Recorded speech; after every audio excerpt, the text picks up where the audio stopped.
Assalamualaikum warahmatullahi wabarakatuh.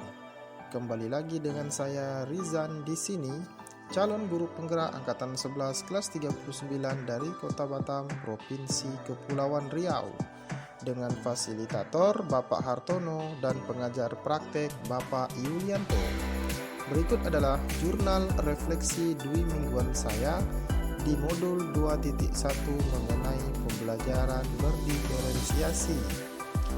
Dalam refleksi dwi mingguan ini, saya menggunakan 4F, yaitu fast, feelings, findings, dan future. Fast atau fakta. Pembelajaran modul 2.1 dimulai pada tanggal 20 Agustus 2024 dengan pretest sebagai kegiatan awal. Pada permulaan modul 2.1, dalam bagian yang membahas refleksi diri mengenai kondisi kelas yang saya ajar saat ini, saya diminta untuk menjelaskan tantangan-tantangan yang muncul selama proses pembelajaran di kelas dan upaya yang telah saya lakukan untuk mengatasi tantangan tersebut. Selanjutnya, pada tahap eksplorasi konsep, saya membuat diagram flyer untuk menggambarkan pemahaman saya tentang pembelajaran berdiferensiasi.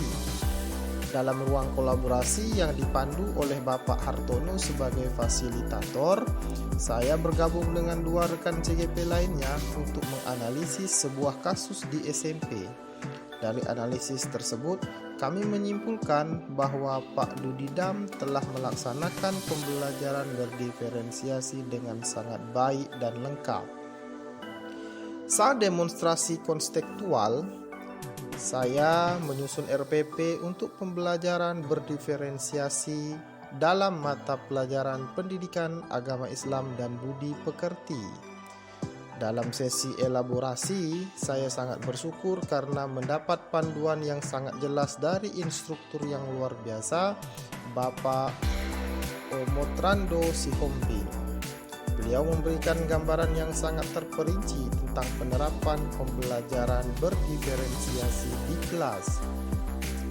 Ketika saya menyusun koneksi antar materi, saya menyadari bahwa semua materi yang telah saya pelajari di modul 1.1 hingga 2.1 sangat erat kaitannya dengan prinsip keberpihakan proses pendidikan kepada para murid. Sebagai tindakan nyata yang telah saya lakukan, saya telah menerapkan pembelajaran berdiferensiasi pada kelas 6 dalam pelajaran Pendidikan Agama Islam dan Budi Pekerti. Yang kedua, feelings atau perasaan. Saya merasa sangat beruntung karena memperoleh pengetahuan baru yang sangat berharga dan berdampak besar pada peran saya sebagai seorang guru. Modul 2.1 telah memberikan wawasan yang sangat luas mengenai pembelajaran berdiferensiasi.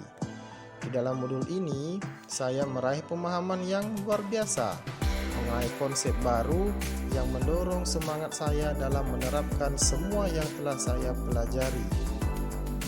Saya merasa sangat terinspirasi oleh ilmu-ilmu baru yang saya dapatkan dalam modul ini. Diskusi yang dilakukan dalam forum, ruang kolaborasi, dan sesi elaborasi telah memperdalam pemahaman saya tentang cara mengimplementasikan pembelajaran berdiferensiasi.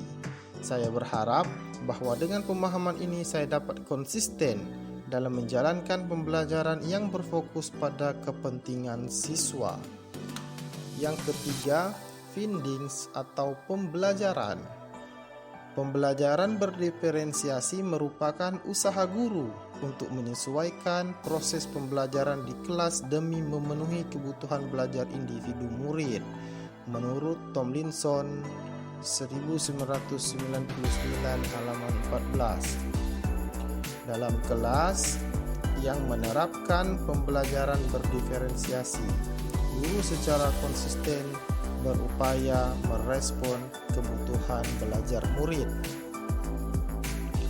Dalam mewujudkan pembelajaran berdiferensiasi, guru harus mempertimbangkan pertimbangan yang masuk akal Ini meliputi tujuan pembelajaran yang mendefinisikan dengan jelas bagaimana guru merespon kebutuhan belajar murid di lingkungan belajar yang memotivasi murid, manajemen kelas yang efektif, dan penilaian yang berkelanjutan. Ada 3 aspek yang mengategorikan kebutuhan murid, yakni kesiapan belajar. Kesiapan belajar adalah kapasitas untuk mempelajari materi, konsep, atau keterampilan baru. Minat adalah suatu keadaan mental yang menghasilkan respon terarah pada suatu situasi atau objek tertentu yang menyenangkan dan memberikan kepuasan diri. Profil belajar mengacu pada cara-cara bagaimana kita sebagai individu paling baik belajar. Strategi diferensiasi ada 3, yakni diferensiasi konten, diferensiasi proses, dan diferensiasi produk. Diferensiasi konten saya mengacu pada pemetaan kebutuhan murid. Guru menyajikan beragam media pembelajaran sesuai dengan kebutuhan murid. Diferensiasi proses mengacu pada bagaimana jalannya sebuah pembelajaran berdasarkan gaya belajar. Diferensiasi produk mengacu pada produk yang dihasilkan sebagai unjuk kerja sesuai dengan kemampuan murid. Yang terakhir, feature atau penerapan. Setelah mempelajari modul ini, saya berencana untuk melakukan tes diagnostik menggunakan kuesioner, menganalisis data yang sudah ada, atau melakukan wawancara untuk memahami kebutuhan individu murid di kelas. Saya akan merencanakan dan mengimplementasikan pembelajaran berdiferensiasi sesuai dengan kebutuhan mereka. Saya juga akan aktif berkolaborasi dengan rekan sejawat yang memiliki pengalaman dalam pembelajaran berdiferensiasi, serta berusaha menggandeng guru produktif untuk menyelaraskan materi yang dibutuhkan. Dalam praktek sehari-hari, saya akan mengimplementasikan praktek baik ini untuk mengutamakan keberpihakan pada murid dalam lingkungan sekolah. Demikian video pada kesempatan kali ini. Mudah-mudahan ini bermanfaat dan sampai jumpa di video selanjutnya. Salam dan bahagia. Assalamualaikum warahmatullahi wabarakatuh.